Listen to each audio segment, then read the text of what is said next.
Hello, welcome to 10 at 10. My name is Michael Ramage. I'm the director of the Cyber Education Research Center here at Murray State University, and welcome back to 10 at 10. 10 at 10 is brought to you through a partnership between Murray State University, Grow West, the Technology Council of West Kentucky, KY Innovation, and local partner Sprocket Innovation in Paducah, and the Kentucky Innovation Station in Madisonville. Episode 209, and we have a snow day. I am recording this, broadcasting this from my home office because the university is shut down for a snow day today. We're doing remote work.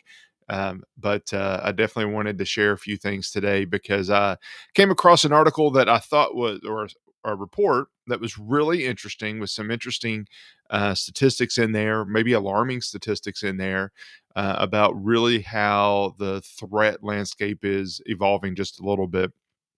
And I wanted to highlight a few of those things. So let's take a little bit of time and let's look at this report and we'll try to figure out what we can learn from it.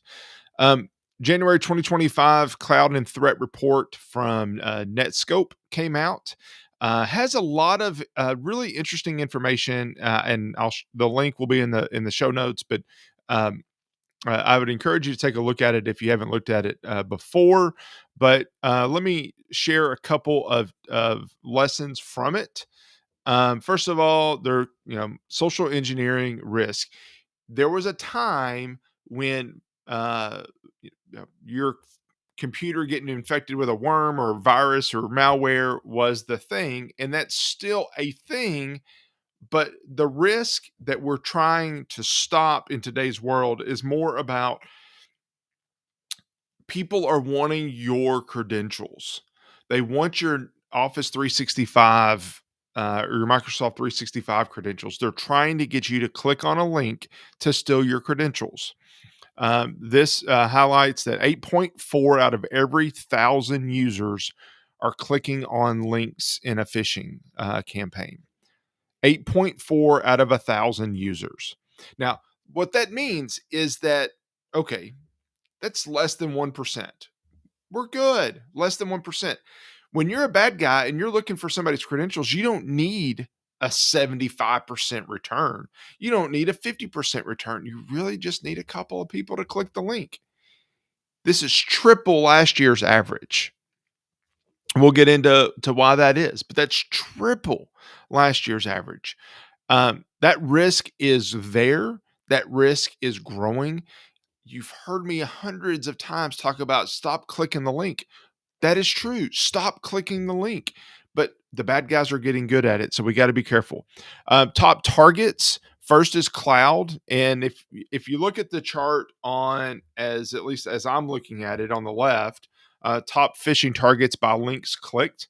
Number one was cloud with 27%, then banking, telco, social media, government, and then others. But if you look at the one on the right, what are the phishing targets for those cloud providers? Microsoft Office 365 or Microsoft 365 is far and away the number one target at 42%, and then it's Adobe, then it's DocuSign, and then Yahoo, AOL, and others. But you've just got to be very careful about your credentials. All right. Personal app. 1 out of 4 users are uploading, posting, sending data to personal apps every month from enterprise accounts. Now, this is common, and actually, I would have guessed that it was even higher than 26%. But depending on the data that you're sharing, depending on the privacy regulations that you're under, that could become a risk that frankly could become a violation of not just corporate policy, but of some governance, federal government governance that you're under. So you definitely need to be careful with that. Generative AI risk. 94% of organizations are now using Gen AI apps of some form or fashion. That is, again, this is triple year over year. Frankly, I don't really know many people that aren't using AI in some form or fashion at this point. But that means two things. First of all, that means we have to be careful about what data we're putting in there because we may inadvertently be sharing confidential sensitive information. Maybe it's patient data, maybe it's student data, maybe it's customer data, maybe it's banking information. We may inadvertently be sharing information that again could lead to a violation of some policy governance framework that we have to follow. The second part of this is that we could be, if we're using this because it works so well, then so are the bad guys. If you go back to that number of people that were clicking the links, in large part, I believe that is because they're getting good. It's not just emails. We're going to talk about search engine in a second, but it's all across the board. So we got to be very careful about that. And then the other big takeaway from this report, probably one that doesn't matter to the average user, but there's been a lot of nation state activity that has happened in the cyberspace world, particularly in 2024. But it really mirrors the tensions of just the broader geopolitical landscape. So, we've always talked about that cyberspace was another front of wars.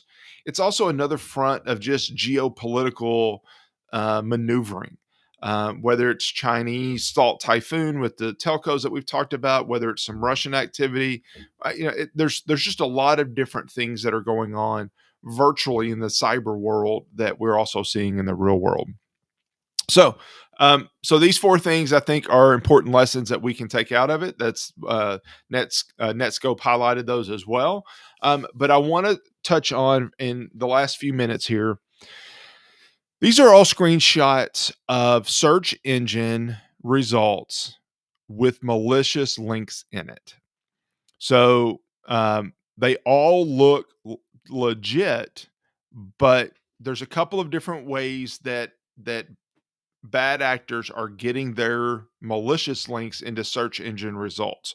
One is they can pay for ads, and if the due diligence by the search engine, Google typically doesn't do what it needs to, then maybe there's a malicious ad in there that we just didn't realize, or that they didn't realize, and we could click on it. Two, there's malware that can be embedded into your browser so that it's adding malicious links to your search engine results and you don't even know it. So that's possible. That's been around for a little while. And then the third, and there's others as well, but the third big one is a bad actor could hack your website and embed code into your HTML code that then helps with search engine optimization. So your links, or the links that they're embedding, get added into there from a search engine optimization standpoint. All of that, I mean, I can get into a lot of details and weeds with that if you wanted, but the point of all that is these websites that you see, Bank of America, Xbox, may look like they're legit websites, but they're not. So when you're on a search engine, when you're looking for a link, when you're doing your research, whatever it might be, you have to be very careful that the link that you're clicking on is a legit link. Look at the website. Does it look right? The bank login at open.org is not Bank of America. That doesn't feel right. Don't click it. Same thing would be true if you're on some commerce website and you see an ad. You have to be very careful. This is what bad guys do, and they're getting really good at it. So we have to be very good at it as well, about avoiding these bad situations. Be careful. Make sure that you're following best practices. Don't click the link, hover over it, look where it goes. We'll talk more about these best practices in the coming weeks, but just be very careful that we're doing what we need to stay safe. They're getting good, and it's really a dangerous time. So we need to be careful.